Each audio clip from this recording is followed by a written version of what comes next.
Bible గ్రంథంలో దాసులు, దాసీలు లేక పనివారు వీళ్ళకి సంబంధించి ఎన్నో విషయాలు వ్రాయబడ్డాయి. చాలామంది పనివారిని గురించి లేక దాసీలు, దాసులను గురించి మనం చాలా సందర్భాలు చదువుకున్నాం, మాట్లాడుకున్నాం కూడా. అలాంటి దాసుల్లో ఒక్కని గురించి ఈరోజు మనం నేర్చుకుందాం. అతని జీవితం మనకేమి నేర్పిస్తుంది అనేది. ముఖ్యంగా దాసులు అనగానే గుడ్డిగా మనం నమ్మే ఒక విషయం ఏంటి అంటే, తమ యజమానులకు పూర్తిగా లోబడేవారు. ప్రతి విషయంలో కూడా ఒక రకంగా చెప్పాలంటే వాళ్ళకంటూ సొంత అభిప్రాయాలు కానీ సొంత ఇష్టాలు కానీ లేని జీవితమే దాసీల జీవితం. మనం గతంలో కూడా మాట్లాడుకున్నాం. ఉదాహరణకు మనము హాగరు గారిని తీసుకుంటే, హాగరు గారు శారా గారికి దాసి. ఆమె దాసి అవ్వడం వలన ఆమె జీవితం నిజంగా దాసి అంటే ఎలా ఉంటుంది అన్నప్పుడు, అబ్రహాము శారా దంపతులకు పిల్లలు లేనప్పుడు నన్ను అబ్రహాము గారికి ఇచ్చి పెళ్లి చేస్తే బాగుండు అని హాగరు గారు అనుకోలేదు. కేవలం ఒక పని మనిషిగా, ఒక దాసీగా శారా గారు ఏది చెప్తే అది వినే పరిస్థితి ఆమెదు. అలాంటి తరుణంలో శారా గారు ఒక నిర్ణయాన్ని తీసుకున్నారు. అందుకే ఆమె మాట్లాడుతూ అబ్రహాము గారితో, నేనే కదా నీకు దాన్ని ఇచ్చానో, కానీ ఇప్పుడు మీరు అది ఎప్పుడైతే గర్భవతి అంటే హాగరు గారిని ఉద్దేశించి గర్భవతి అయ్యిందో దాని దృష్టికి నేను నీచంగా కనబడుతున్నానో, నా ఉసురు మీకు తగులుతుంది అన్నారు. అక్కడ అన్ని పదాలు ఆమె మాట్లాడడానికి కారణం ఏంటి అంటే, నేను ఇష్టపడి నీకు ఇచ్చాను, నా దాసిని నీకు ఇచ్చాను అని చెప్పడం అన్నమాట. అక్కడ మనం ఆలోచిస్తే హాగరు గారి ప్రమేయం ఏమీ లేదు. శారా గారు తీసుకెళ్ళి అబ్రహాము గారికి ఇస్తే అబ్రహాము గారు ఆమెను భార్యగా స్వీకరించడం మాత్రమే జరిగింది. నిజంగా శారా అబ్రహాము గారుల మధ్యలో హాగరు గారిని మనం ఆలోచిస్తే ఆమె కూడా ఒక మనిషే కదా, ఆమె కూడా కొన్ని కోరికలు ఉంటాయి కదా. ముఖ్యంగా పని చేయడం వేరు, తన జీవితాన్ని అర్పించడం వేరు. కానీ ఇక్కడ మనం గుర్తుపెట్టుకోవాల్సిన విషయం ఏంటి అంటే, దాసీల జీవితం అలాగే ఉంటుంది. వాళ్ళు ఏది చెప్తే అది చెయ్యాలి. చివరికి జీవితం ప్రాణమైనా సరే వాళ్ళ కొరకు అర్పించేయాలి. అలాగే రాహేలు గారి జీవితాన్ని కూడా మనము ఆలోచించాం. ఆమెకు పిల్లలు లేనప్పుడు రాహేలు గారు చేసిన పని ఏంటి అంటే, తన దాసి అయిన బిల్హాని యాకోబు గారికి భార్యగా ఇచ్చి, దానివలన నాకు పిల్లలు పుడితే అప్పుడు నేను సంతానం కలిగిన దానిగా ఉంటాను అని చెప్పారు. అంతేకాదు, బిల్హాకి యాకోబు గారికి పుట్టిన బిడ్డలకు రాహేలు గారు పేర్లు పెట్టారు. అంటే నవమాసాలు మోసి కన్న తన బిడ్డకు పేరు పెట్టుకునే అవకాశం కూడా లేదు దాసీగా బిల్హా గారికి. అలాగే జిల్పా గారిని తీసుకున్నా. ఇలాంటి విషయాలు మనం చాలా గతంలో మాట్లాడుకున్నవే. దాని ద్వారా మనకు అర్థమైన విషయం ఏంటి అంటే, దాసులు లేక దాసీలు అంటే తమ యజమానులు ఏది చెప్తే అది చేసేవారు, చెయ్యాల్సిన వారు. అంతెందుకు మన క్రొత్త నిబంధనలో ఫిలేమోను గారు ఒనేసిము గారిని గురించి నేర్చుకుంటాం. ఫిలేమోను గారి దాసుడు ఒనేసిము. ఒనేసిము గారు ఇక్కడి నుంచి పారిపోయి వెళ్ళిపోతే తిరిగి మరలా ఆయనని ఫిలేమోను గారికి అప్పగించాలనుకున్నప్పుడు పౌలు గారు మధ్యవర్తిత్వం వహించి అతనిలో వచ్చిన మార్పును తెలియచేసి బ్రతిమలాడి పంపించారు. అంటే యజమానికి దాసుల పైన పూర్తి అధికారం ఉంటుంది, అది ఏ విషయంలోనైనా. ఇది చరిత్ర చెప్తున్న విషయం. అయితే కొన్ని సందర్భాలలో దాసులు తమ యజమానులకు సలహా ఇచ్చే స్థితికి ఎదుగుతారు. ఏది చెప్తే అది గుడ్డిగా చేసేవాడే దాసుడు లేక దాసి లేక పనివాడు, పనికత్తే. కొన్ని సందర్భాలలో పనివారు కూడా తమ యజమానులకు సలహా ఇచ్చే పరిస్థితికి ఎదుగుతారు. అలా మనం తీసుకోగలిగితే, ఉదాహరణకు 1-2 ఉదాహరణలు మనం తీసుకోగలిగినట్లయితే, ఎక్కడ ఎవరు సలహా ఇచ్చారు అంటే, ఇశ్రాయేలు చిన్నది నయమాను గారి విషయంలో నయమాను గారి భార్యకు సలహా ఇచ్చారు. ఏమని సలహా ఇచ్చారంటే, నా యజమానుడైన నయమాను గారు మా దేశంలో ప్రవక్త ఉన్నారు ఎలీషా గారు, ఆయన దగ్గర ఉంటే మంచిది అనుకుంటున్నా, ఎందుకంటే ఆయన స్వస్థపరుస్తారు. వారికి అవసరం ఉన్నప్పటికీ సలహా ఇవ్వాలి అంటే దాసులుగా దాసీలుగా ఒక రకమైన భయం ఉంటుంది. వింటారో వినరో, అసలు చెప్పొచ్చో లేదు అనే భయం.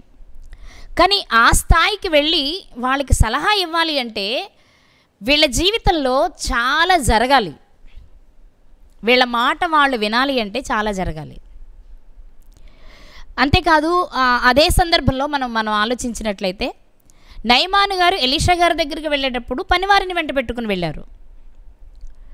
అక్కడికి వెళ్ళిన తర్వాత ఎలీషా గారు ఎదురొచ్చి ఆయన మీద చేతులుంచి స్వస్థపరుస్తారని నయమాను గారు ఊహించారు. కానీ ఎలీషా గారు అలా చేయకుండా ముందే కబురు పెట్టారు, మీరు వెళ్ళి ఆ నదిలో స్నానం చేయమని, 7 మార్లు మునగమని. ఆయనకి చాలా కోపం వచ్చి, ఏంటి మా దేశంలో గొప్ప గొప్ప నదులు లేవా, అలాంటి గొప్ప నదులు కలిగిన దేశంలో ఉన్న నేను ఏది ఇక్కడికి వస్తే దగ్గరకు వస్తారని, నన్ను ముట్టుకుని స్వస్థపరుస్తారని నేను అనుకుంటే అనేసి చాలా సీరియస్గా వెనక్కి తిరిగినప్పుడు ఆయనతో ఉన్న పనివాడు మరొకసారి సలహా ఇచ్చారు ఆయనకి. అయ్యా, ఆయన ఇలా చెప్పారు కాబట్టి మీకు కోపం వచ్చింది, అదే ఇంకేదైనా చెప్తే మనం చేస్తాం కదా, ఇది కూడా చేస్తే మంచిది కదా అని.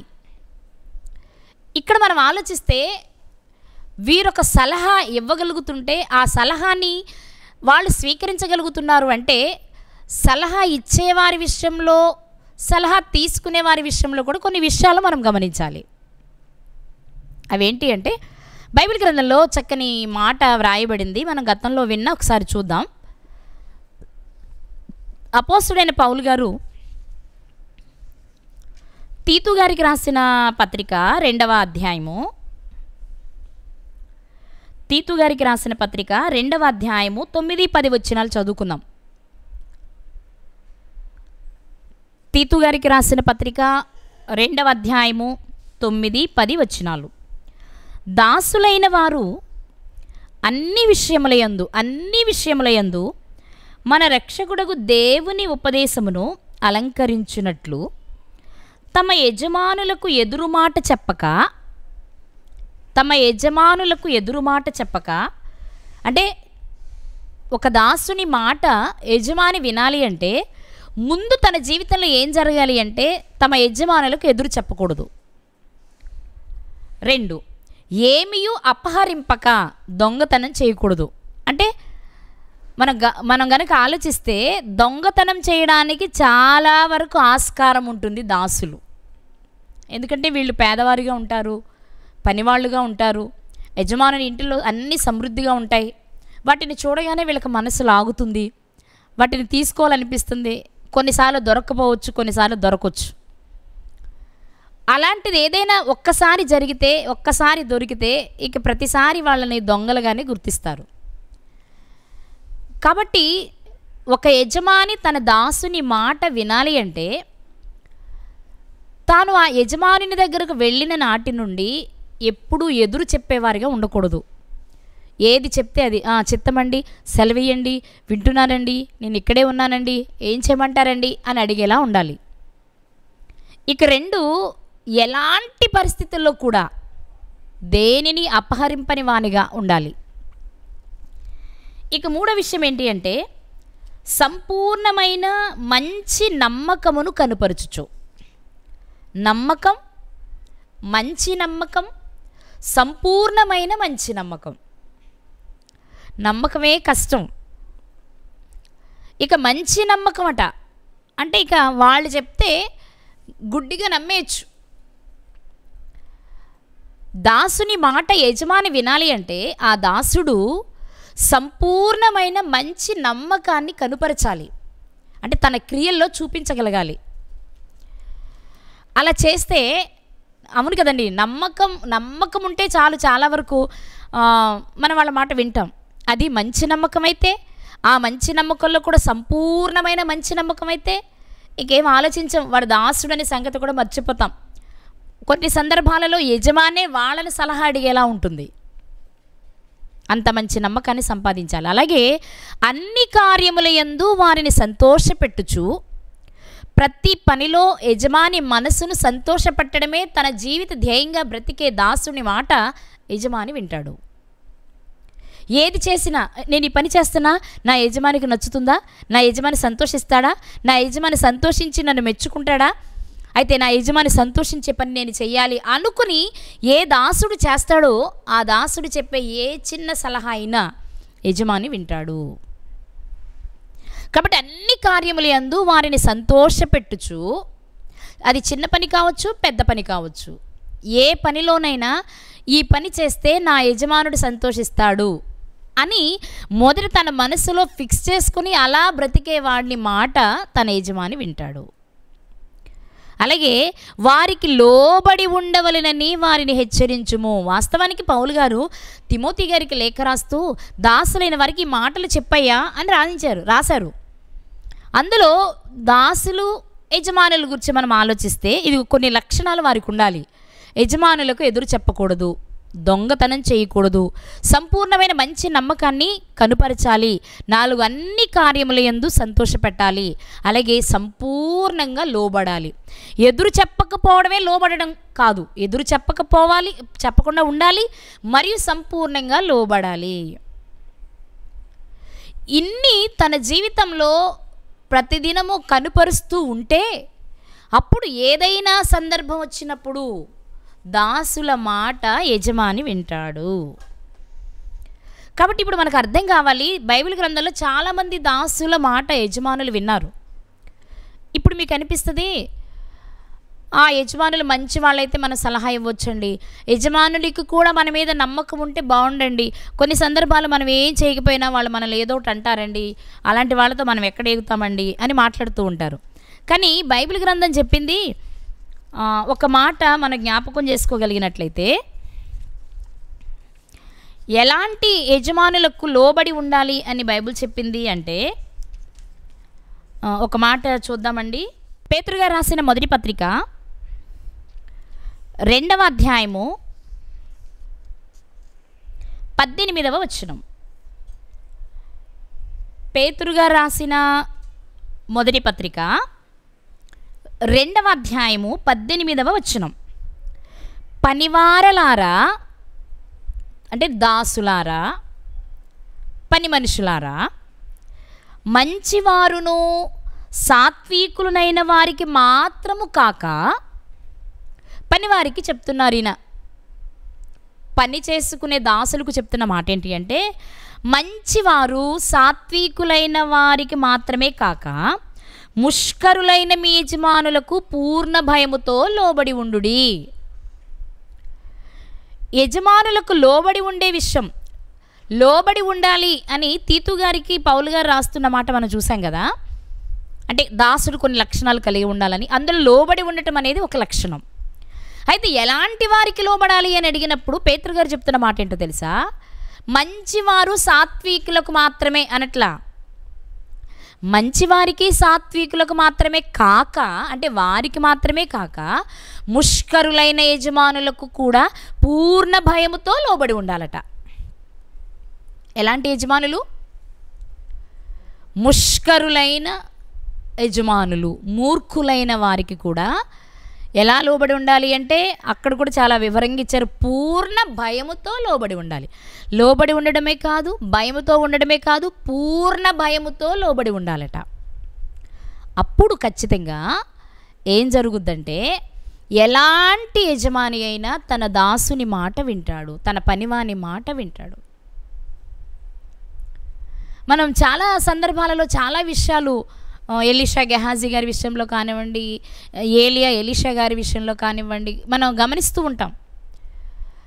అయ్యా ఇలా చేస్తే బాగుంటుందేమో, అలా చేస్తే బాగుంటుందేమో, ఇది చేద్దామా అది చేద్దామా అని సలహా ఇస్తూ ఉంటారు. అప్పుడు వారు కొన్ని స్వీకరిస్తూ ఉంటారు, కొన్నేమో గద్దిస్తూ ఉంటారు, కొన్నేమో ఇలా కాదు అలా చెయ్యాలని చెప్తూ ఉంటారు. అయితే ఇక్కడ మనం ముఖ్యంగా గుర్తించాల్సిన విషయం ఏంటి అంటే, దాసులు అంటే లేక దాసీలు అంటే కేవలం యజమానిది చెప్పింది చేసేవారు మాత్రమే అయినప్పటికీ వారి ప్రవర్తనను బట్టి, వారి సత్ప్రవర్తనను బట్టి కొన్ని సందర్భాలలో వారి సలహా యజమానుడు తప్పకుండా తీసుకుంటాడు. ఎప్పుడయ్యా అంటే, మొదటిది ఎదురు చెప్పకూడదు. ఏ ఎంత పని మనిషిని అయితే మాత్రం నేను నా మీద ఎంత భారం వేస్తే ఎలా అండి, మీరు ఇచ్చే జీతం తక్కువ, పనేమి ఎక్కువ చేయించుకున్నారు, నేను ఇలా అయితే నేను చేయలేనండి, అలా కాకుండా చాలా సాత్వికంతో తనకున్న పరిస్థితిని వెల్లడి చేస్తూ నమ్మకంగా ఎదురు చెప్పకుండా పనిచేస్తూ ఉంటే తప్పకుండా యజమాని ఆలోచిస్తాడు, అరే నేను ఎన్నంటున్నా, నేను ఎంత చేస్తున్నా, వీడు చాలా మౌనంగానే పనిచేస్తున్నాడే అని ఆలోచిస్తాడు. ఇక రెండవది ఏంటంటే, ఎలాంటి పరిస్థితుల్లో ఏదో బాగా ఆకలైందండి, అందుకే ఆకలి బాధ తట్టుకోలేక దొంగతనం చేశాను కాదు, ఏదో చేశానండి మళ్ళీ దాని ప్లేస్లో దాన్ని అలాగే పెట్టేద్దాం అనుకున్నాను ఈ ఒక్కరోజుకు వాడుకొని, అలా కాదు. ఎలాంటి పరిస్థితుల్లోనైనా సరే చిల్లి గవ్వ కూడా అక్కడ ముట్టకుండా ఉంటే, ఆ నమ్మకం నీ యజమానికి కలిగితే అప్పుడు మన మాట మన యజమాని వింటాడు. ఇక మూడవ విషయం మనం విన్నాం కదా, ఏంటది? మనం విన్న మూడవ విషయం ఏంటి?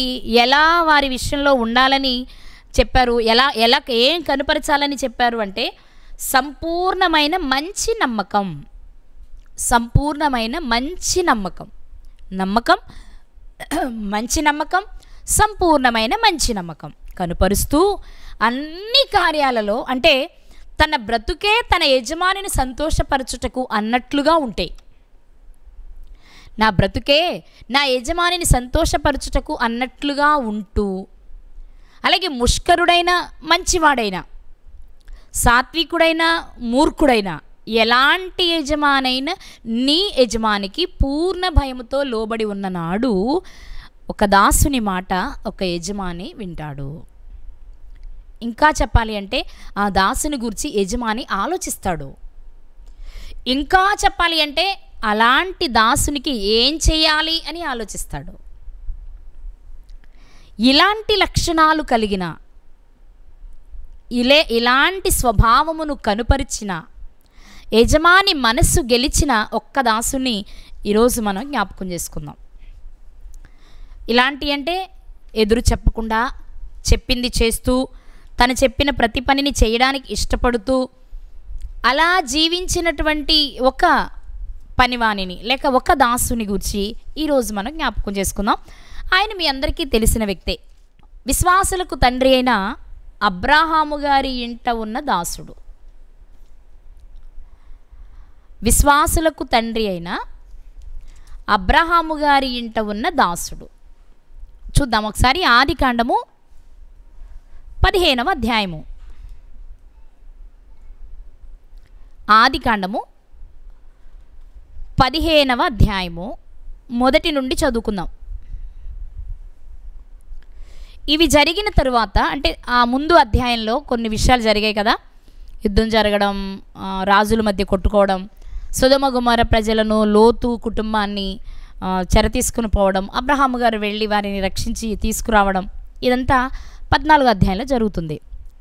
ఇవి జరిగిన తరువాత యెహోవా వాక్యము అబ్రామునకు దర్శనమందు వచ్చి, అబ్రామా భయపడకుము, నేను నీకు కేడము, నీ బహుమానము అత్యధికమగునని చెప్పెను. నీ బహుమానము అత్యధికమగునని చెప్పెను. అందుకు అబ్రాము, ప్రభువైన యెహోవా నాకేమి ఇచ్చిననేమి, నేను సంతానము లేనివాడనైపోవచ్చున్నానే, దమస్కు ఎలియేజరే నా ఇంటి ఆస్తికర్తయగును కదా అన్నారు. ఇక్కడ దేవుని వాక్యం అబ్రాము గారి దగ్గరకు వచ్చి దర్శనమందు, అబ్రామ్ భయపడకు, నేను నీకు కేడమును, నీకు బహుమానం ఇస్తానయ్యా, నీకు బహుమానం ఇవ్వడమే కాదు నీ బహుమానము అత్యధికమగును అని చెప్పారు. ఒక రకంగా చెప్పాలంటే ఇక్కడ బహుమానం అంటే, అత్యధికమయ్యే బహుమానం అంటే దేవుని ఉద్దేశంలో సంతానమే అయ్యి ఉండొచ్చు. కానీ అబ్రహాము గారికి అలా అర్థం అలా బహుమానం వరకు ఆలోచించి, అయ్యా నాకు ఎన్ని బహుమానాలు ఇస్తే లాభం ఏంటి, నాకు సంతానం లేదు కదా, నాకు వారసుడు లేడు కదా, మీరు ఇచ్చేదంతా నాకు ఏం ప్రయోజనాన్ని ఇస్తుంది, నాకేం సంతోషాన్ని ఇస్తుంది, అంటే నేను ఏది సంపాదించినా అది నా వారసులకి చెందాలి కదా, మరి నాకేమో పిల్లలు లేరాయే, అప్పటికి ఇంక ఇష్మాయిల్ గారు కూడా పుట్టలేదు, నాకు పిల్లలు లేరు, మరి పిల్లలు లేని నాకు మీరు ఎన్ని బహుమానాలు ఇస్తే మాత్రం లాభం ఏంటి అంటూ ఒక మాట చెప్పారు ఆయన. నేను సంతానం లేనివాడనైపోవచ్చున్నానే, దమస్కు ఎలియేజరే నా ఇంటి ఆస్తి కర్తగును కదా అన్నారు. ఈ ఈ ఈ ఎలియేజర్ గారిని గురించి మనం ఈరోజు కొన్ని మాటలు ఆలోచన చేద్దాం. ఎవరైనా అబ్రహాము గారు ముగ్గురు సహోదరులు మనకు తెలిసినంత వరకు. తెరహు గారికి ముగ్గురు కుమారులు, హారాను గారు, నాహోరు గారు, అబ్రహాము గారు.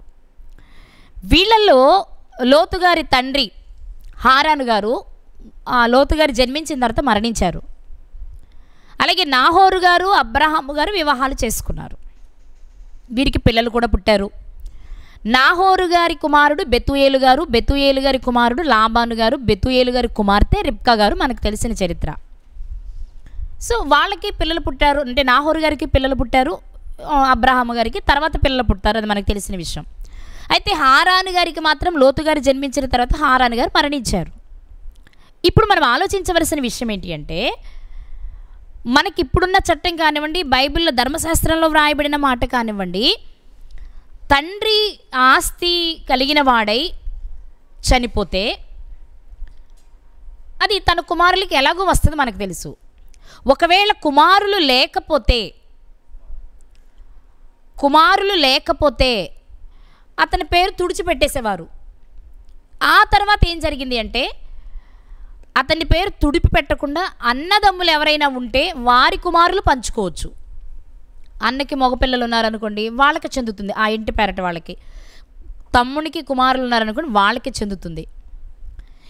ఈ చట్టం అమలులో ఉన్న తర్వాత, అంటే దీన్ని దాటిన తర్వాత వస్తుంది మనకి, అది సంఖ్యాకాండలో మనకు కనిపిస్తుంది. సెలోపెహెదు గారి సందర్భంలోనే కనిపిస్తుంది మనకు అది.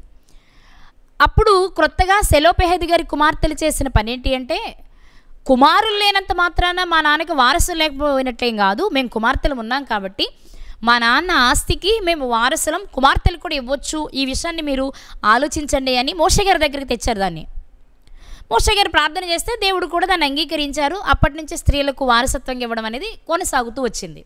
ఓకే, ఇప్పుడు మనం ఆలోచన చేస్తే అబ్రహాము గారికి ఆస్తి ఉంది, కుమారులు లేరు, కుమార్తెలు లేరు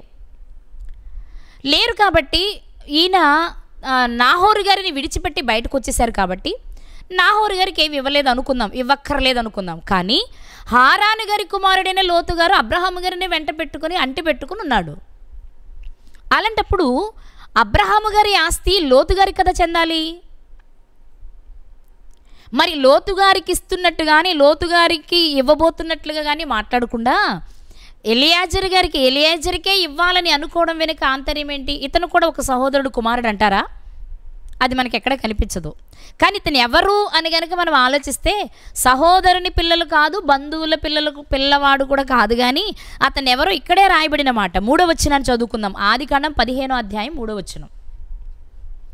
ఆదికాండము 3వ అధ్యాయము 15వ వచనం. క్షమించాలి, 15వ అధ్యాయం 3వ వచనం. ఆదికాండం 15:3లో నేను చదువుతున్నాను.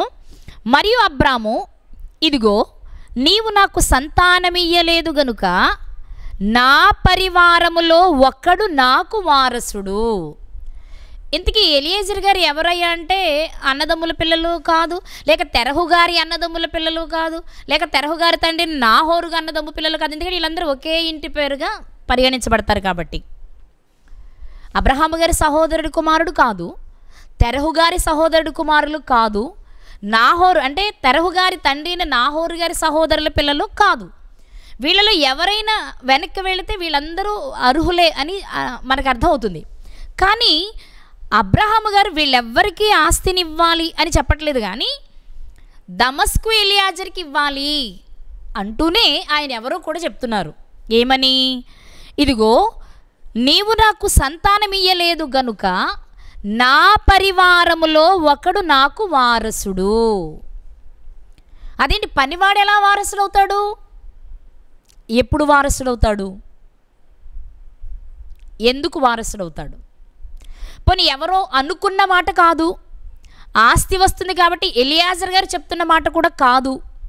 చాలా ఆస్తి ఉంది కాబట్టి, నేను మొదటి నుంచి నమ్మకంగా ఉన్నాను కాబట్టి ఒక పనివాడినైనా మీరు నాకు దాన్ని ఇవ్వాలండి అని, లేదా ఆయన ఇస్తారనుకుంటున్నానండి, ఆ ఆస్తి అంతా నాకే చెందుద్దండి అని ఎలియాజర్ గారు చెప్తున్న మాట కాదు. అబ్రహాము గారే చెప్తున్న మాట. నా ఆస్తికి కర్త, నా ఇంటి ఆస్తికి కర్త దమస్కు ఎలియాజరే అని చెప్తున్నారు. ఎవరితను అంటే ఒక పనివాడు, నా పరివారములో ఒకడు. ఇక్కడ మనం ఖచ్చితంగా ఆలోచించవలసిన విషయం ఏంటి అంటే, పనివాడే అయినప్పటికీ తీతు పత్రికలో మనం చదువుకున్న ప్రకారంగా అన్ని మంచి లక్షణాలు అలవరుచుకున్న వ్యక్తి అనమాట. తీతు పత్రిక ప్రకారము తన యజమానికి ఎదురు చెప్పని వాడై ఉండాలి, ఏ దొంగతనము చేయని వాడై ఉండాలి, సంపూర్ణ మంచి నమ్మకాన్ని కలిగిన వాడై ఉండాలి, తన యజమానిని సంతోషమే తన సంతోషంగా బ్రతికిన వాడై ఉండాలి. ఇక ముష్కరులకే లోబడి ఉండమంటే మంచివారైన అబ్రహాము గారికి సంపూర్ణంగా లోబడిన వ్యక్తి అయి ఉండాలి. ఈ లక్షణాలన్నీ పుష్కలంగా ఉన్నాయి కాబట్టి దాసీలంటేనే యజమానులు చెప్పింది చెయ్యాలి, దాసులు అంటేనే యజమానులు చెప్పింది చెయ్యాలి. కొంచెం వాళ్ళకు అనుకూలంగా ఉంటే సలహా ఇవ్వచ్చు. కానీ ఇక్కడ ఎలియాజర్ గారి విషయంలో మనం ఆలోచిస్తే ఇది సలహా కాదు, తన ఆస్తి మొత్తాన్ని ఎలియాజర్ గారి పరం చేయాలనుకుంటున్నారు అబ్రహాము గారు. అంత స్థాయికి ఎలియాజర్ గారు ఎదగడానికి కారణం ఏంటి అంటే ప్రత్యేక కారణాలేం కాదు. తీతు పత్రికలో మనం చదువుకున్న లక్షణాలన్నీ అప్పటికి ఆజ్ఞపూర్వకంగా లేకపోయినప్పటికీ ఆ మంచి లక్షణాలన్నీ ఎలియాజర్ గారిలో ఉండుండాలి. వాటిని చూసిన అబ్రహాము గారు తన పనివారిలో నమ్మకమైన వ్యక్తిగా గుర్తించారు. కాబట్టి నా సంతోషమే వాడి సంతోషంగా బ్రతుకుతున్నాడు కాబట్టి నా దగ్గరకు వచ్చిన నాటి నుండి దేనిని నా నుండి ఆశించట్లేదు కాబట్టి నా ఆస్తికి కర్తగా వాడిని చేయాలనుకుంటున్నాను అనుకున్నారేమో. అందుకే ఆయన మాట్లాడుతున్నది దేవుని దూతతోనే మాట్లాడుతున్నారు. నువ్వు నాకేమిస్తే ఏం లాభమయ్యా, దమస్కు ఎలియాజరే కదా నా ఇంటి ఆస్తికి కర్త అంటున్నారు. మాట్లాడుతున్నది అబ్రహాము గారే, మాట్లాడేది దేవుని దూతతో, మాట్లాడుతున్నది ఎలియాజర్ గారికి ఆస్తినిచ్చే విషయంలో. ఒక పనివాడు తన యజమాని ఆస్తి మొత్తానికి కర్త అవ్వడానికి అతని జీవితంలో ఏం జరిగింది అంటే నమ్మకం, సంపూర్ణమైన మంచి నమ్మకం. అంతెందుకండి, మీకు మరొక ఎగ్జాంపుల్ చెప్తాను. యోసేపు గారు ఉన్నారు, ఐగుప్తు దేశానికి దాసుడుగా అమ్మబడ్డారు. మరి దాసునిగా వెళ్ళిన ఆయన పోతిఫర్ ఇంటిలో మంచి నమ్మకాన్ని సంపాదించాడు. సరే, అతని భార్య ఏదో నింద వేయడం వలన అక్కడి నుంచి వెళ్ళిపోయారు. కానీ ఆ తరువాత ఆయన ఐగుప్తు దేశానికి ఐగుప్తు దేశంలోని ఐగుప్తుని ఏలుతున్న ఫరో ఇంటి వారిపైన అధికారాన్ని సంపాదించారు కదా. మనం ఒకసారి ఆ మాట చూసుకోవాలి, ఇక్కడ మనకు అది చాలా అవసరం. ఒకసారి ఆదికాండము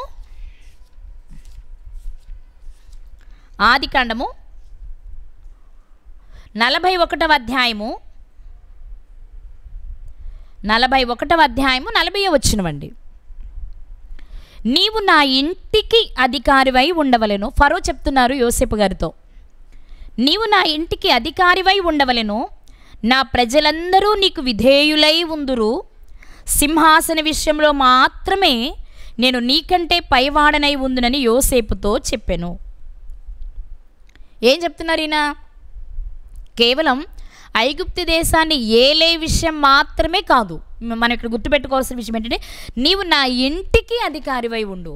అదేంటండి, ఫరో తన ఇంటి పైన కూడా అధికారం ఇచ్చారు ఆయనకి. అవును, మంచి గృహ నిర్వాహకుడు యోసేపు గారు. తెలుసు కదా, ఏ దొంగతనం చేయలేదు. నిజంగా చేయని నేరానికి నింద వేసినా ఇది నేను చేయలేదు కదా అని నిరూపించుకునే ప్రయత్నం కూడా చేయలేదు. ఎదురు చెప్పక లోబడి ఉండడం అనే 2 మాటలు మనం దృష్టిలో పెట్టుకొని యోసేపు గారిని ఆలోచించినట్లయితే, నన్ను ఎందుకు మీరు జైలుకి పంపిస్తున్నారు, పోతిఫర్ నేను చేసింది ఏమైనా చూసారా, అది నా టవలైనంత మాత్రం నేనేం చేయలేదు అని గదివే ప్రయత్నమో లేకపోతే ఇతర ప్రయత్నాలు ఏమీ చేయలేదు, మౌనంగా జైలుకి వెళ్ళిపోయారు. అంటే దేవుడు ఆయనను శోధిస్తున్నప్పుడు ఆ శోధనకి నిలిచిన జీవితం అనమాట యోసేపు గారిది. ఆ స్థాయికి, ఫరో ఇంటిపైనే అధికారిగా ఉండే స్థాయికి వెళ్ళడానికి కారణం ఇతను ఎవరు? ఒక దాసుడే కదా. మనం దీనికి సంబంధించే మరో మాట చూడొచ్చు. కీర్తన గ్రంథము 105వ కీర్తన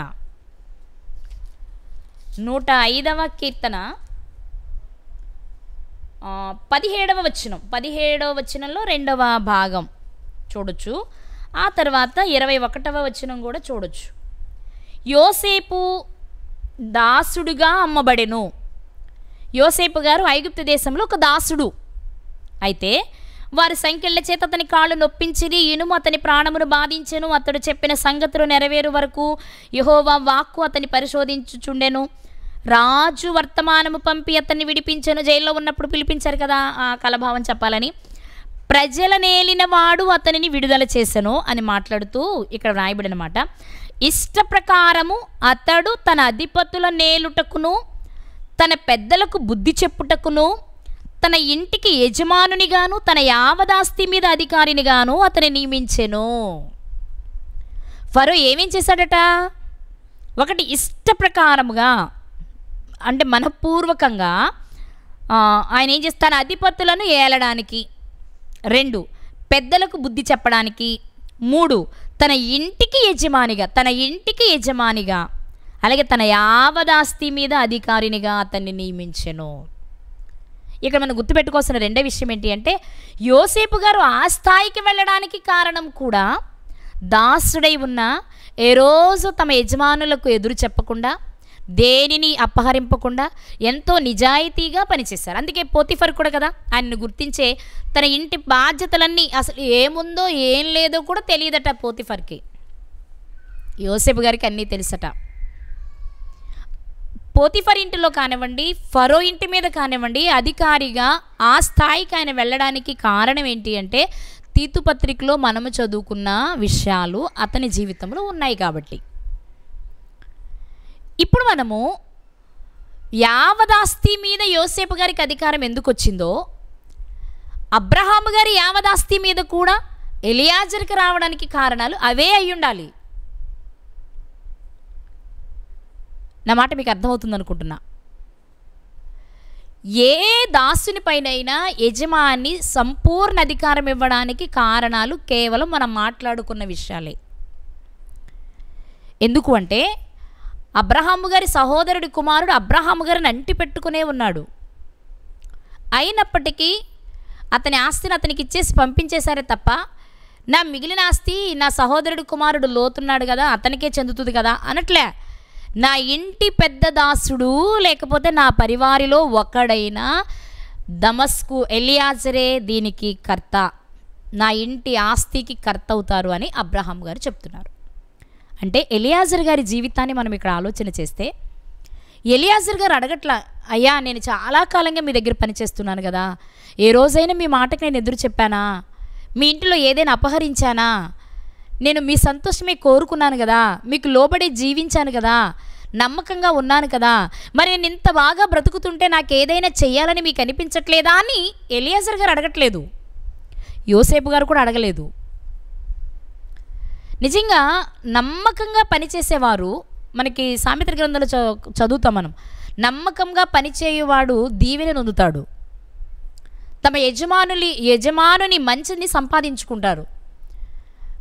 కాబట్టి ఎలియాజర్ గారి జీవితాన్ని మనం చూస్తే, ఇతని జీవితంలో మనం గుర్తించవలసిన విషయాలు ఏంటి అంటే, అబ్రహాము గారే దేవునితో చెప్తున్న మాట, నా ఆస్తికి కర్త దమస్కు ఎలియాజరే కదా అని.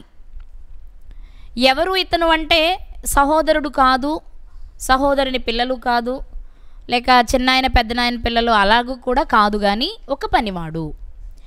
అయితే మనకి తెలిసినంతవరకు ఈ పనివారిలో అబ్రహాము గారి దగ్గర చాలామంది పనివారు ఉన్నారు కదా, వాళ్ళల్లో ఏ పనివాడు అని ఆలోచిస్తే నాకు కొంచెం క్లూ దొరికింది, చెప్తాను. మీకు కరెక్ట్ అనిపిస్తే యాక్సెప్ట్ చేయండి, లేదంటే మీరు పరిశీలించండి. ఇదే అని నేను చెప్పను. ఎందుకు ఈ మాట అంటున్నానంటే, అబ్రహాము గారి దగ్గర 318 మంది పనివారు తన ఇంట పుట్టి పెరిగిన వారు ఉన్నారు. మనము ఆదికాండము 14వ అధ్యాయంలో ఈ మాట చూడొచ్చు. ఆదికాండము 14వ అధ్యాయము అంటే లోతు గారిని తీసుకువెళ్ళిపోయినప్పుడు అబ్రహాము గారు యుద్ధం చేయడానికి వెళ్ళేటప్పుడు తను వెంట పెట్టుకుని వెళుతున్న సందర్భంలో చెప్పబడిన మాట ఇక్కడ మనం చూడొచ్చు. 14వ వచనం, 14వ అధ్యాయము 14వ వచనం. వీరు అబ్రాముతో నిబంధన చేసుకుని వారు, అంటే పైవారిని గురించి ఎష్కోలు, ఆనేరు, మమ్రే అనే వారితో ఈయన నిబంధన చేసుకున్నారు. వారిని గురించి మాట్లాడుతూ, అబ్రాము తన తమ్ముడు చెరపట్టబడినని విని తన ఇంట పుట్టి అలవరచబడిన 318 మండుగురిని వెంట పెట్టుకుని దాను మట్టుకు ఆ రాజులను తరిమెను. అబ్రహాము గారి దగ్గర 318 మంది పనివారు ఉన్నారు, తన ఇంట పుట్టి పెరిగినవారు. అంటే వాళ్ళంతా తన సొత్తు. ఆయన దగ్గరకు వచ్చిన తర్వాత పుట్టినవారు, ఆయన దగ్గరే పెరిగినవారు, ఆయనకు నమ్మకస్తులైనవారు. ఇప్పుడు ఈ దమస్కు ఎలియాజర్ గారు ఈ 318 మందిలో ఒకరై ఉండొచ్చా? అయ్యుండొచ్చు, కాకపోయి ఉండొచ్చు. ఎందుకంటే అది కరెక్ట్గా మనకి చెప్పబడలేదు కదా. ఆయన ఇంట పుట్టి పెరిగిన 318 మంది పనివారు ఉన్నారు. ఆ పరివారంలో ఒకరు అయ్యుండొచ్చు, కాకపోయి ఉండొచ్చు. ఇక రెండో విషయం ఏంటి అంటే, అబ్రహాము గారి దగ్గర కేవలం 318 మంది పనివారు మాత్రమే కాదు, ఇంకా కొంతమంది పనివారు ఉన్నారు. వారెవరు అంటే ఆదికాండము 17వ అధ్యాయము 17వ అధ్యాయము ఆదికాండము 17వ అధ్యాయము 23వ వచనం. 23వ వచనం. అప్పుడు అబ్రహాము తన కుమారుడిని ఇష్మాయిలును తన ఇంట పుట్టిన వారినందరినీ, అనగా ఇంట పుట్టిన వారంటే మనం ఇందా చదువుకున్న 318 మందిని, అలాగే తన వెండితో కొనబడిన వారినందరినీ, అంటే కొంతమందిని వెండిచ్చి కొనుక్కున్నారు ఆయన, కొనబడిన వారిని అబ్రహాము ఇంటి మనుషులలో ప్రతి వాణిని పట్టుకుని దేవుడు తనతో చెప్పిన ప్రకారము ఆ దినమందే వారి వారి గోప్యాంగ చర్మము సున్నతి చేసెను. ఇక్కడ అబ్రహాము గారు సున్నతి చేసుకున్నప్పుడు ఆయనతో పాటు ఎవరెవరు సున్నతి చేసుకున్నారో లిస్ట్ చెప్తూ ఇందులో చెప్పబడిన మాట ఏంటంటే, 1 అబ్రహాము గారు, 2 ఇష్మాయిల్ గారు, 3 తన ఇంట పుట్టి పెరిగిన 318 మంది, మరియు తను వెండితో కొనుక్కున్న అన్యులు కూడా ఆయన దగ్గర ఉన్నారు. వెండితో కొనుక్కున్న అన్యులు ఎవరయ్యా అంటే పనివారు. ఇప్పుడు 318 మందిలో ఒకరైనా అయ్యుండొచ్చు ఎలియేజర్ గారు, లేదా వెండితో కొనుక్కున్న వారిలో ఒకరైనా అయ్యుండొచ్చు. ఇంకా ఒక విషయాన్ని మనం ఆలోచన చేస్తే మనం చూసుకున్న ఈ మాటల్లో ఎలియాజర్ గారిని గురించి మాట్లాడుతూ ఏ ఎలియాజర్ అని చెప్పబడింది అంటే దమస్కు ఎలియాజరే అని రాయబడింది. దమస్కు ఎలియేజర్ గారిని గురించి మాట్లాడుతున్నప్పుడు ఎలియేజర్ గారి తండ్రిని గురించి రాయబడలేదు. ఎలియాజర్ గారిని గురించి ఇతరితర విషయాలు ఏమీ వ్రాయబడలేదు, కానీ అతని ఊరు ప్రస్తావించబడింది. దమస్కు అనేది సిరియాకి ముఖ్య పట్టణం. ఈ దమస్కుని గురించి వ్రాయడం వెనుకున్న ఆంతర్యం ఏంటి అని నేను కొంచెం స్టడీ చేస్తే నాకు ఒక క్లూ దొరికింది. అదేంటి అంటే, ఇప్పుడు మనం అనుకుంటున్న సిరియా రాజధాని దమస్కు. ఈ సిరియా అనే పేరు అస్సిరియా అనే ప్రాంతం నుండి బయటకు వచ్చింది, దానిలో నుండి వచ్చింది. ఈ అస్సిరియానే అరాము, అంటే నెట్లో మనకు దొరికిన విషయం ఇది. మనము బిలాము గారి గురించి మాట్లాడుకుంటున్నప్పుడు అరాము, ఇంకా బాగా చెప్పాలి అంటే అరామ్ నహరాయిము అని మనం చదువుకుంటాం కదా. ఈ సిరియా లేక దమస్కు సిరియాకి రాజధాని అయితే, సిరియాకి లేక దమస్కుకి అస్సిరియా అనే దాని నుండి వస్తే, అస్సిరియా అనే దానికి మరొక పేరు అరాము అనుకుంటే, అరాముకి మరొక పేరు హారాను లేక అరామ్ నహరాయిము. ఇప్పుడు ఇలా మనం కొంచెం వెనక్కి వెళ్తే ఆలోచిస్తే అర్థమయ్యే విషయం ఏంటి అంటే, ఈ ఎలియేజర్ గారు ఎవరు అంటే దమస్కుకి చెందినవాడు, అనగా హారాను ప్రాంతానికి చెందినవాడు. అంటే బహుశా అబ్రహాము గారు తన ఇంట నుండి బయలుదేరేటప్పుడు, అక్కడి నుంచే కదా ఆయన బయలుదేరింది కూడా, ఊరు అనే ఊరు నుంచి వచ్చి హారా నుంచి వచ్చారు. అరామ్ నహరాయి మనకు తెలిసిన విషయాలు ఇవన్నీ. ఎందుకు నేను సిరియా అంటే దమస్క్ అంటే ఇంత ఎందుకు స్టడీ చేయాల్సి వచ్చిందంటే, లాబాను గారిని గురించి మాట్లాడుతున్నప్పుడు సిరియా వాడైన లాబాను అనే మాటలు చదువుతాం మనం ఇదే ఆదికాండంలో. సిరియా వాడైన లాబానుకు దేవుడు దర్శనమిచ్చి సిరియా వాడైన లాబాను అనే పదం కనపడుతుంది. లాబాను గారు ఎవరని మాట్లాడుకున్నాం? బెతుయేలు గారి కుమారుడు. బెతుయేలు గారు ఎవరనుకున్నాం? హారాను గారి కుమారుడు, అంటే అబ్రహాము గారి సహోదరుని మనవడు. సో అతనిని సిరియా వాడైన అనే పదం వాడబడింది. అంటే వారు ఏ ప్రాంతంలో నివసించారనుకున్న హారాను కుటుంబము మనకు తెలుసు కదా. ఈ పని వాడే రిబ్కా గారి కొరకు వెళ్ళినప్పుడు అరామ్ నహరాయిము ప్రాంతానికి వెళ్ళి ఊరి బయట బావి దగ్గర మోకరించి ప్రార్థన చేశాడు. 24 అధ్యాయంలో మనం చదువుకునే విషయం. కాబట్టి ఇక్కడ మనం అర్థం చేసుకోవాల్సిన విషయం ఏంటి అంటే, హారాను ప్రాంతంలో అబ్రహాము గారి కుటుంబీకులు నివసించినప్పుడు అక్కడ నుండి తెచ్చుకున్న పనివాడై ఉండాలి ఈ ఎలియేజరు. 318 మంది కాదని నేను చెప్పలేను, కానీ అలాగే ఈ వెండితో కొనబడిన వాడని కూడా నేను కాదని చెప్పను, కానీ ఇక్కడ దమస్కు అనే ప్రాంతాన్ని ప్రయోగించడం వలన ఆ రెండిటి కంటే కూడా అబ్రహాము గారు ఊరు అనే ప్రాంతం నుండి వచ్చి హారానులో కాపురం ఉన్నారు వారి తండ్రి గారు మరణించే వరకు. తెరహు గారు మరణించిన తర్వాత తన ఆస్తిని, తన పనివారిని, లోతు గారిని, శారా గారిని వెంటబెట్టుకుని బయలుదేరారు ఆయన. అలా బయలుదేరినప్పుడు తనతో వచ్చిన పనివారిలో ఒకరై ఉండాలి. అంటే నేనేం చెప్పాలనుకుంటున్నానంటే, ఎందుకు దమస్కు ఎలియాజర్ని ఇంటి ఆస్తికర్తగా చేయాలనుకుంటున్నారంటే అతనిలో మంచి లక్షణాలు ఉండడంతో పాటు ప్రారంభము నుండి ఉన్నవాడు, తన ప్రాంతము నుండి వచ్చినవాడు, తనకు అన్ని రకాలుగా తగినవాడు. కాబట్టి ప్రారంభం నుండి అతనిని వెంటబెట్టుకొని తన జీవితాన్ని త్యాగం చేశారు. కాబట్టే అబ్రహాము గారు నీతిమంతుడు కాబట్టి, భక్తిపరుడు కాబట్టి, దేవుడంటే భయభక్తులు కలిగిన వ్యక్తి కాబట్టి తన ఇంట పుట్టిన పనివారి విషయంలో కూడా శ్రద్ధ తీసుకుంటున్నప్పుడు తనకు వారసులు లేరు కాబట్టి పనివానిని వారసునిగా ఆలోచించడానికి ప్రయత్నం చేస్తున్నారు. ఆ ఆస్తిని ఇవ్వడానికి కూడా ఇష్టపడుతున్నారు. నిజంగా మరి అంత మంచి ఉందా ఎలియాజర్ గారిలో? అబ్రహాము గారు అనుకుని ఆస్తికి కర్తగా చేసేంత మంచి ఎలియాజర్ గారిలో ఉందా అంటే ఉంది. ఒకటి, నిజంగా దమస్కు ప్రాంతం నుండే వచ్చినవాడు అంటే దమస్కను ఉంది కాబట్టి అదే నిజమని మనం నమ్మగలిగితే ప్రారంభము నుండి అబ్రహాము గారిని అంటిపెట్టుకున్నారు. 2, అబ్రహాము గారే చెప్తున్న మాట నా ఆస్తికి అతని కర్త అని. అలాంటప్పుడు ఎలియాజర్ గారిలో కూడా ఆశలు పెరుగుతాయి, కోరికలు పెరుగుతాయి.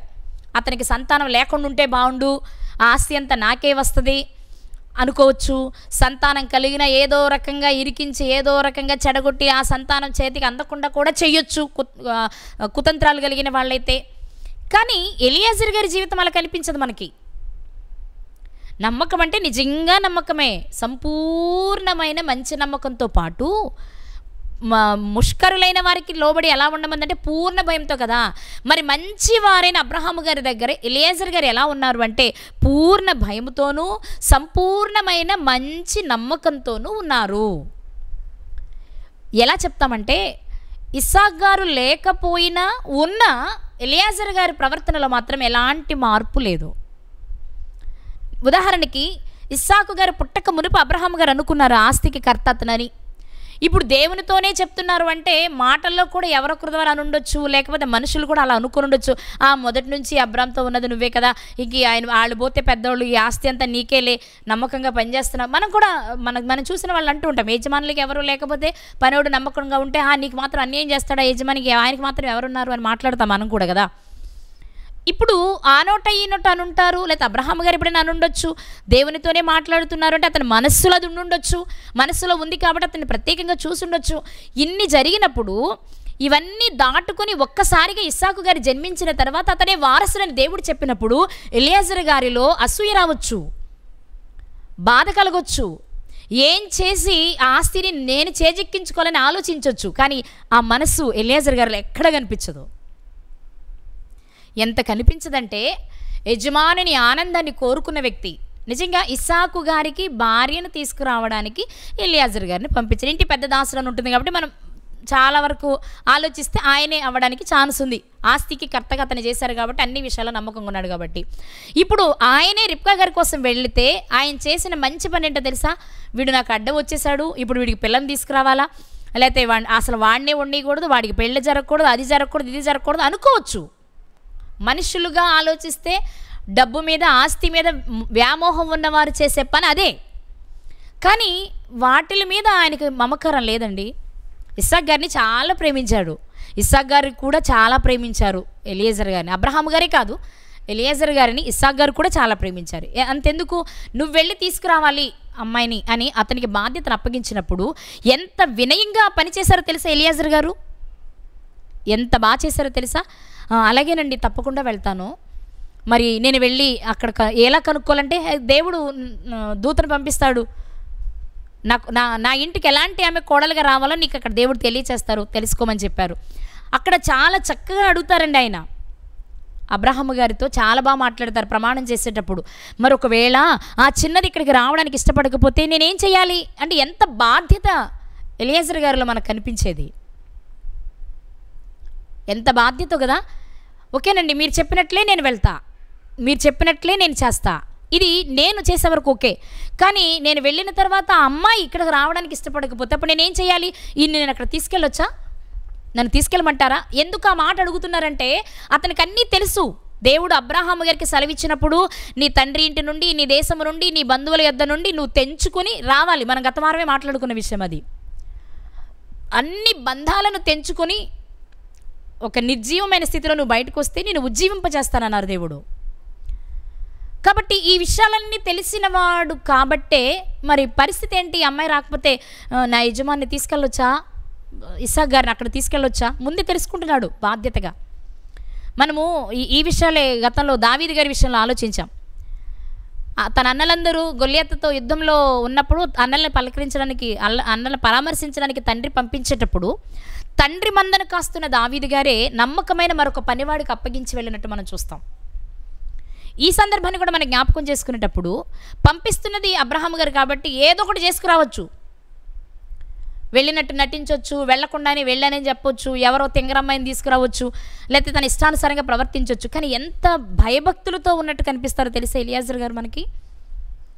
తన యజమానుడు చెప్పిన మాటకు సంపూర్ణ విధేయత కలిగి మంచిగా ప్రమాణం చేసి, తనకు సందేహం వస్తే అక్కడే కనుక్కొని, అక్కడికి వెళ్ళిన తర్వాత కూడా ఏదో ఒకటి ఎవరో ఒకరిలే కనిపిస్తే ఏదో ఒకటి చేసేద్దాం, నాస్తి అంతా పోతుంది కదా, వాడు వారసుడైపోయాడుగా అన్నట్లు కాకుండా బాధ్యతగా ఊరి బయట ఉండగానే మోకరించి ప్రార్థన చేసి తన యజమానుని కుమారునికి భార్యగా వచ్చి ఆమె కొరకు భక్తితో ప్రార్థన చేసి బాధ్యతతో వెంట పెట్టుకుని వచ్చాడు.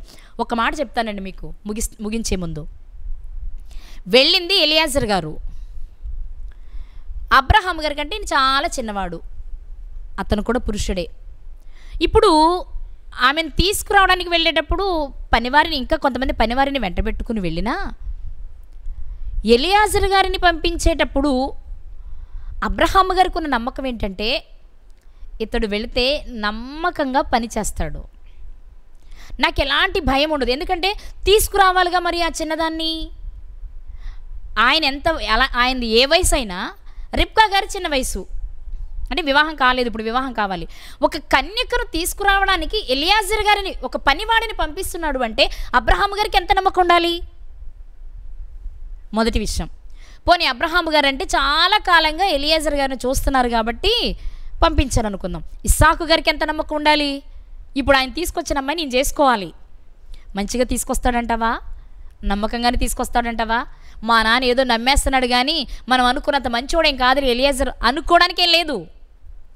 ఇస్సాకు గారు కూడా అంగీకరించి ఆయన తెచ్చిన చిన్నదాన్ని వివాహం చేసుకున్నారు అంటే ఎంత నమ్మకస్తుడో, ఎంత అంటే సంపూర్ణమైన మంచి నమ్మకం కలిగినవాడు. అర్థమైందండి?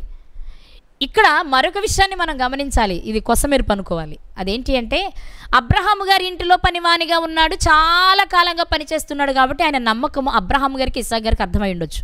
కానీ రిబ్కా గారి తల్లిదండ్రులు కూడా ఇతని నమ్మి ఇతనితో పంపించారు చూడు, అది గొప్ప విషయం.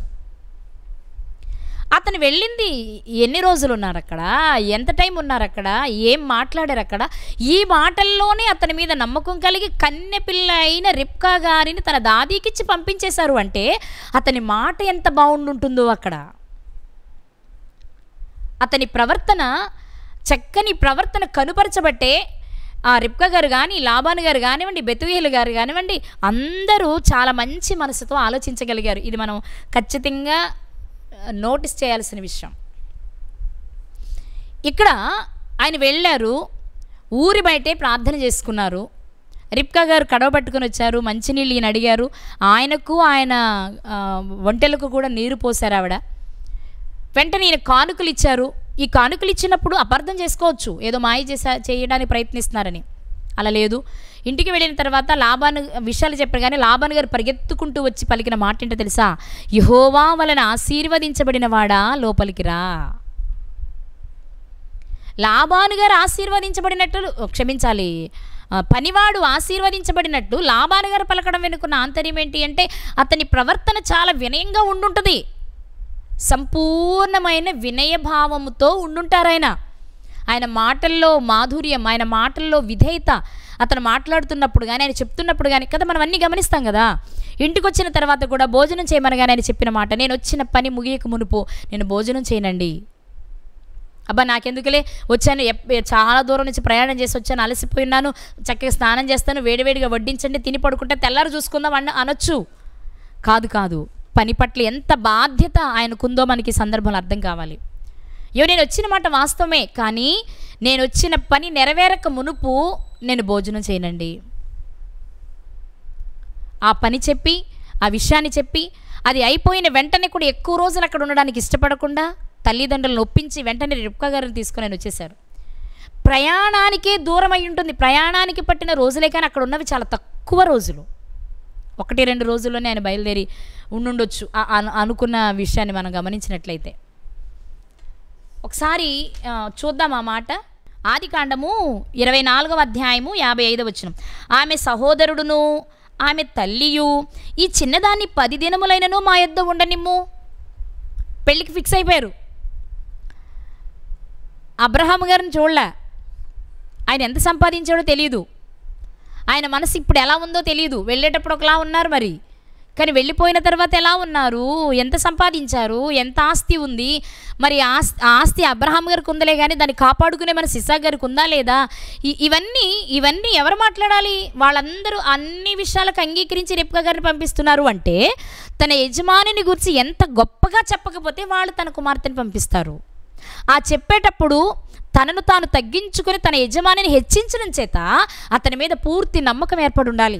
లేకపోతే ఒక యవ్వనురాలైన కన్యకను ఒక పనివాడు, ఇదేంటి మరి ఎంత బాగానే ఉంది, మరి మీరు వెళ్ళి మీ యజమానిని కుమారుడిని తీసుకొస్తే అప్పుడు మా అమ్మాయిని ఇచ్చి పంపిస్తాం అనొచ్చు.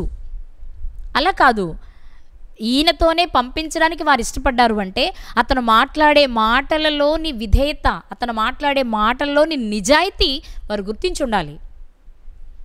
ఎందుకు ఈ మాట అంటున్నానంటే, దావీదు గారు సౌలు గారి ముందు నిలబడి మాట్లాడిన మాటలు విన్న తర్వాత యోనాతాను గారు దావీదు గారితో స్నేహం చేసి ప్రాణ స్నేహితునిగా భావించుకున్నారు. అంటే ఒక వ్యక్తి మాట్లాడే మాటను బట్టి అతని మనస్సుని అర్థం చేసుకోగలిగిన స్థితి, అర్థం చేసుకోవడానికి అవకాశం ఉంటుంది. ఇక్కడ కూడా మనం ఆలోచిస్తే ఎలియాజరు గారు అబ్రహాము గారి దృష్టిలో నమ్మకస్తుడే కాదు, ఇస్సాకు గారి దృష్టిలో నమ్మకస్తుడే కాదు, తనను తాను తగ్గించుకుంటూ సంపూర్ణమైన వినయభావంతో, సంపూర్ణమైన మంచి నమ్మకంతో, యజమాని సంతోషమే తన సంతోషంగా భావిస్తూ బ్రతుకుతున్న వ్యక్తి కాబట్టి అతను వెళ్ళిన తర్వాత తన యజమానిని గురించి చాలా గొప్పగా చెప్పాడు ఆయన. 34వ వచనంలో చదివితే, నేను అబ్రహాము దాసుడను, యెహోవా నా యజమానిని బహుగా ఆశీర్వదించను గనుక అతడు గొప్పవాడయ్యను, అతనికి గొర్రెలను, గొడ్లు, వెండి, బంగారములు, దాసీ జనమును, ఒంటెలు, గాడిదలు దయచేసెను. నా యజమానుని భార్య అయిన శారా వృద్ధాప్యంలో నా యజమానునికి కుమారుని కనెను, నా యజమానుడు తనకు కలిగినది యావత్తు అతనికి ఇచ్చి ఉన్నాడు. ఎంత ఇష్టంగా ఆ ఆస్తి నాకు దక్కాలని కానీ, అందులో సగమైనా రావాలని కానీ, 10వ వంతైనా నాకు దక్కాలని కానీ ఎలాంటి దుష్ట ప్రయత్నాలు చేసినట్టు మనకు కనిపించదు. కానీ ఆ ఆస్తి ఎంత ఇస్సాకు గారికి చెందినప్పుడు మనపూర్వకంగా సంతోషించిన వ్యక్తిగా ఎలియాజర్ గారు కనబడుతున్నారు మనకి. ప్రారంభము నుండి ఉన్న వ్యక్తి అయి ఉండాలి, ప్రారంభము నుండి దొంగతనాలు చేయకుండా, ఎదురు చెప్పకుండా, అలాగే నమ్మకంతోనూ ఆయన సంతోషమే తన సంతోషంగా భావించుకుని బ్రతికిన వ్యక్తి అయి ఉండాలి. ఎందుకు అయి ఉండాలి అంటున్నామంటే, ఇప్పుడు కూడా తన ఆస్తి ఇస్సాకు గారికి వెళ్ళిపోతుందని తెలిసినప్పుడు కూడా ఇస్సాకు గారిని లేపేయడానికి కానీ, ఇస్సాకు గారికి ద్రోహం చేయడానికి కానీ, ఇస్సాకు గారికి అన్యాయం చేయడానికి కానీ ఎన్నో అవకాశాలు ఉన్నాయి సౌలు గారిలా. కానీ దేనిని వాడుకొని భక్తి కలిగినటువంటి దాసుడు ఈ దాసుడు. అందుకే నా ఇంటి ఆస్తికి కర్త అతను కదా అంటున్నారు అబ్రహాం గారు. ఈరోజు మనం ఆలోచించవలసిన విషయాలు, ఇలాంటి నమ్మకం, ఇలాంటి మంచి సత్ప్రవర్తన మన జీవితంలో కనబడుతుందా?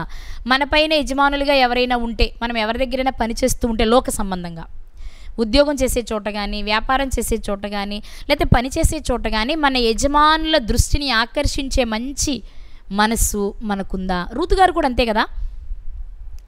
బోయాజు గారి పొలంలో ఎంతో నమ్మకంతో పనిచేసుకుంది కాబట్టి బోయాజు గారి మనస్సును ఆకర్షించింది. శాపభరితమైన గోత్రానికి చెందినటువంటి ఆ ప్రాంతానికి చెందినటువంటి ఆమె మోయాబీరాలు యూదా గోత్రానికి రావడమే కాదు, యూదా గోత్రంలో తన పేరును సంపాదించుకోవడమే కాదు, క్రీస్తు వంశావళిలో ఆమె నుండి వచ్చిన వారిలో నుండి క్రీస్తు ఈ లోకానికి వచ్చినట్లుగా మనం చూస్తున్నాం.